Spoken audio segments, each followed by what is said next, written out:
వాస్తవానికి ప్రభుత్వం ఇంకా ఒక నిర్ణయానికి అయితే రాలేదు. కానీ దీనిపైన మనం చాలా రోజులుగా చేస్తున్న పోరాటం ఇవాళ ప్రభుత్వం కూడా ఒక ఎంక్వైరీ జరగాల్సిందే అనే నిర్ణయానికి వచ్చింది. త్వరలోనే ఎంక్వైరీకి ఆదేశిస్తామని కూడా వాళ్ళు ప్రభుత్వం వారు ప్రకటించారు. అయితే కొన్ని విషయాలు ఈ సందర్భంగా ఇంతవరకు మాట్లాడటానికి ఎవరు కూడా సాహసించలేదు. మాలాంటి వాళ్ళని గట్టిగానే మాట్లాడితే వాటిని పెద్దగా ప్రచారంలో రాకుండా రకరకాల పద్ధతుల్లో అడ్డుకున్నారు. ఇవాళ మేము ప్రధానంగా చెప్పదలిచింది ఏంటంటే మల్లన్న సాగర్ అనే ప్రాజెక్టు విషయంలో కూడా తీవ్రంగా ఒక సమస్యలు ఉన్నటువంటి ప్రాజెక్టే. అట్లాంటి ప్రాజెక్టు మీద చాలా లోతుగా సర్వే జరగాలని, దానిపైన కూడా సమీక్ష జరగాలని మేము కోరుతున్నాం.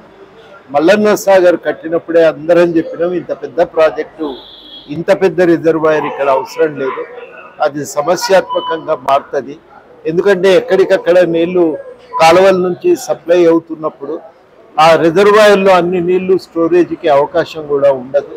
కాబట్టి మీరు 7-8 టీఎంసీలు ఉండే విధంగా దాన్ని డిజైన్ చేస్తే చాలు అని డిపార్ట్మెంట్లో కూడా అంతర్గతంగా అదే సూచన చేసింది. కానీ అట్లాంటిది ప్రాజెక్టు ఇవాళ 50 టీఎంసీలకు పెంచి కట్టిండ్రు. ఆ ప్రాజెక్టు కట్టినప్పుడే చాలామంది ఎన్జిఆర్ఐ ఇలాంటి సంస్థలు కూడా ఏమన్నాయంటే ఇక్కడ భూమి పొరలు అవి వాటి మధ్యన ఉన్న తేడాల వల్ల ఇది భూకంపాల అవకాశం ఉన్న ప్రాంతం. ఇది కిందనే వాగుంటుంది, ఆ వాగును ఆనుకొని దీన్ని కట్టగడుతున్నారు. ఈ కట్ట కింద ఉన్నటువంటి ప్రాంతం అంతా కూడా భూకంపాలకు అవకాశం ఉండేటువంటి ప్రాంతం. పొరపాటున మీరు 50 టీఎంసీలు నింపి ఈ భూకంపాలు కనుక తలెత్తితే ఆ నీళ్లు పోయే 7-8 మీటర్ల ఎత్తు మీద నుంచి అవి పుప్పాల వాగు నుంచి ప్రవహిస్తూ దాదాపు స్థానికంగా విధ్వంసం సృష్టించడమే కాదు, ఆ నీళ్ల వల్ల ఎగువ మానేరు నుంచి వచ్చినటువంటి నీళ్ల వల్ల మధ్య మానేరు ఇవన్నీ కూడా సమస్యాత్మకంగా మారుతాయి. చాలా ప్రమాదం ఒకటి వచ్చే అవకాశం ఉంది. అందుకని ఇప్పుడు ప్రభుత్వం ఇంత ఖర్చు పెట్టి ఇన్ని గ్రామాలను లేపి ప్రాజెక్టు కడితే చివరాఖరికి పూర్తిగా చెరువు నింపే అవకాశం కూడా లేదు. అందరం చూస్తూనే ఉన్నాం, ఇప్పటికి కూడా 10-15 టీఎంసీలకు మించి నింపుతలేరు ఆ చెరువులో. అట్లాంటి డ్యామ్ మరి దాని మీద ఎన్ని డబ్బులు ఎందుకు ఖర్చు పెట్టినట్టు, ఇంతమంది భూములు ఎందుకు గుంజుకున్నట్టు అనే ప్రశ్న అయితే మనం ఇవాళ వేయక మానదు. ఆ సమస్య ఇవాళ చాలా బలంగా మళ్ళీ ముందుకు వస్తున్నది. క్యాబినెట్ వేదిక కూడా కట్టిన తీరును తప్పుపడుతున్నది. కాబట్టి ఇప్పటికైనా మల్లన్న సాగర్ విషయం మీద కూడా కేవలం కాళేశ్వరంలో ఉన్న 3 బ్యారేజీలు సుందిల్లా, అన్నారం, మేడిగడ్డ మాత్రమే కాదు, మల్లన్న సాగర్ మీద కూడా లోతుగా ఒక ఇన్వెస్టిగేషన్ జరగాలి. ఇది మల్లన్న సాగర్ విషయం మీద కూడా ప్రభుత్వం ప్రజలకు ఉన్న భయాలను పూర్తిగా తొలగించడానికి ఒక విచారణ జరపాల్సినటువంటి విచారణ జరుగుతుంది, అది జరగాల్సి ఉంది. ఓకే, వాటితో పాటు ప్రజల మీద విచారణతో పాటు దాంట్లో నిర్వాసితులు కూడా చాలా మంది అది అమలుస్తున్నారు. నిర్వాసితులకు సంబంధించి కూడా చాలా అవకతవకలు జరిగినాయి. కొంతమంది రాజకీయంగా తమకు అనుకూలంగా ఉన్న వాళ్ళ విషయంలో ప్రభుత్వం ఒక రకంగా వ్యవహరించింది. రాజకీయంగా తమకు అనుకూలం కాదనుకున్నటువంటి వాళ్ళ విషయంలో మాత్రం వాళ్లకు నష్టపరిహారం చెల్లించే దగ్గర కూడా ప్రభుత్వం చెల్లించలేదు.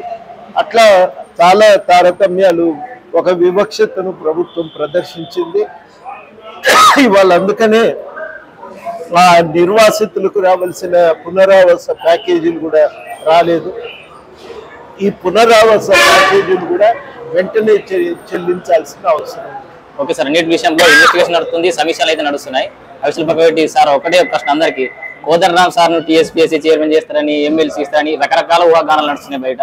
అసలు కోదండరామ్ సార్ మనసులో ఏముంది? మా మనసులో ఉన్నది మేము చాలాసార్లు ప్రకటించినాం. మేము భాగస్వామ్యం అడిగినాం, ఎమ్మెల్సీ కానీ కార్పొరేషన్లు కానీ మాకు ఇవ్వాలి అని. వాళ్ళు కూడా ఇవ్వటానికి ఒప్పుకున్నారు. ఆ ఒప్పుకున్న వాటి ప్రకారం భాగస్వామ్యం కల్పించాలని మేము కోరుతా ఉన్నాం.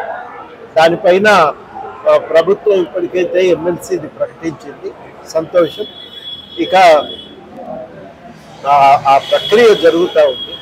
ఇక నాకు అంతకు మించి దాని మీద మాట్లాడటానికి ఏం లేదు. సార్ ఇంకొక ప్రశ్న, అంటే దొర గడియలు కూల్చాలి, దొరలను గద్దెదించాలని చెప్పేసి ఏదైతే పోరాటం చేసినామని చెప్పారో, ఇక్కడ సైన్యాన్ని మట్టుపెట్టి రాజులను అట్లే మిగిలినట్టుంది. అంటే సిద్దిపేట, సిరిసిల్ల, గజ్వేల్ లాంటి ఏరియాలో వాళ్ళు అట్లే కాపాడాల్సిన, వాళ్ళు అట్లే ఉండిపోయారు.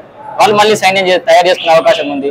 అంటే వాళ్ళ విషయంలో నాకు కూడా ఎక్కడో, అంటే మీలాంటి హేమాయములు కూడా సిద్దిపేట, గజ్వేల్ ఇట్లాంటి ఏరియాలకు వచ్చి ప్రచారం చేయలేకపోయారు ఎక్కడో, అంటే వాళ్ళని కూడా దించే అవకాశం ఉండే కదా అని అనిపిస్తుంది సార్. ఉన్న సమయంలో ఎట్లా కేటాయించాలో చూసుకొని, ఎక్కడ అవసరం ఉందో చూసుకొని దాని ప్రకారమే చేసుకుంటూ వచ్చినాం.